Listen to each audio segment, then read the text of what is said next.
আছো তোমরা সকলে? তোমাদের সকলের ভালোবাসায় আমি আর কুট্টুস কিন্তু খুব ভালো আছি। আর তোমরা যাতে সবাই সবসময় ভালো থাকো, ভগবানের কাছে সবসময় এটা চাই। তো আজ দেখো একটা অন্যরকম ভিডিও নিয়ে চলে এসেছি, মানে আমার আর কুট্টুসের সকালটা কিভাবে কাটে। আমাদের দুজনের সকাল ঠিক এইভাবেই প্রতিদিন কাটে। আমাদের পাশের বাড়ি কাকুর সব পায়রাদেরকে কুট্টুস হচ্ছে মুড়ি খাওয়ায়, আর তার সাথে আমার ছোটো কাছে একটু গাছপালা আছে, বৃষ্টি না হলে তাদেরকে জল টল দিই আর মুড়ি খাওয়াই। আর দেখো ছাদটা না কি নোংরা হয়েছে, বর্ষাকাল না, কিন্তু কি করব, বৃষ্টির জন্য বাচ্চাটাকে নিয়ে পরিষ্কার করতেও যেতে পারছি না। ব্যাস মুড়ি খাওয়ানো কমপ্লিট। এইবার কিন্তু কুট্টুস চলে এসছে মায়ের সাথে বিছানা পরিষ্কার করতে, কিন্তু বিছানাটা পরিষ্কার করতে দেয় না, ঠিক এইভাবে নাচানাচি করে। আর তার সাথে এর ফাঁকেই আমি ওকে ব্রেকফাস্টটা করিয়ে নিই, দিয়ে একেবারে চলে আসি ঘর পরিষ্কার করতে।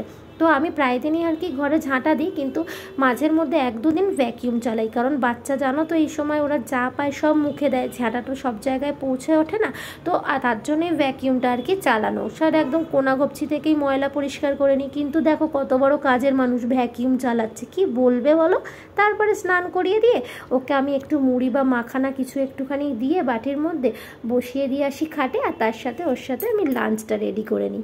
তো আজ দেখো আমি ওকে চিকেন স্টু বানিয়ে দিয়েছি। মানে আমি প্রায় দিনই ওকে, মানে প্রায় দিন না, আমি সবসময়ই দুপুরবেলা মাছ আর মাংসটা দেওয়াই সবসময় প্রেফার করি, কারণ ডাক্তার আমায় বলেছে এই সময় তো বারণ, মানে সব থেকে প্রোটিনটা মানে খাবারটা বেশি প্রয়োজন। তো তার জন্যই মাছ সবসময় গোটা গোটা দেওয়ার চেষ্টা করবে, মাংস দেবে। তো আমি যেটুকুই খাক না কেন আমি সবসময় সেটাই করি।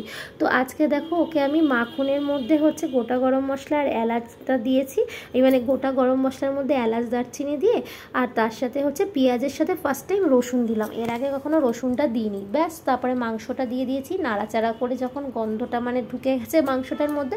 আর সব সবজির মধ্যে আমি অনেক রকম সবজি ওকে সবসময় খাওয়াই।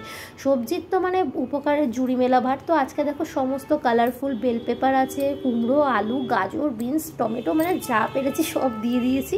তারপরে মশলার মধ্যে হচ্ছে আমি যেটা করি আর কি, নুন, হলুদ আর ধনে গুঁড়ো আর গোলমরিচ, ওটাকে ভিজিয়ে রাখি, মানে ভিজিয়ে রান্না করলে মশলাটার খুব স্বাদ হয়।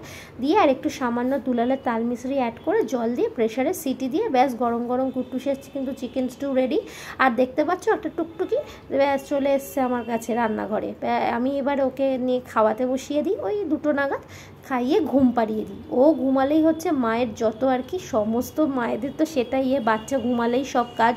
তো আমার একার সংসার, ও না ঘুমালে তো আমি কিছু করতে পারি না। ওই স্নান পুজো সব কিছু চটজলদি আর কি করি, এই উঠে গেল। আর এটা দেখো এই 5টার সময় উনি উঠে পড়েছেন ঘুম থেকে, ওঠার পরে ওনাকে এরমভাবে সুড়সুড়ি দিতে হয়। মানে এইটা না আমার ছাদে একটা কি গাছ হয়েছে নাম জানি না, এটা দিয়ে ও সুড়সুড়ি খায় আর বলে সুড়সুড়ি। তো আমার ভিডিও তোমাদের ভাল লাগলে প্লিজ কিন্তু একটা লাইক করে তোমরা আমার পাশে থেকো। আর কুট্টুস কিন্তু এখন খুব আদুরে হয়ে গেছে জানো।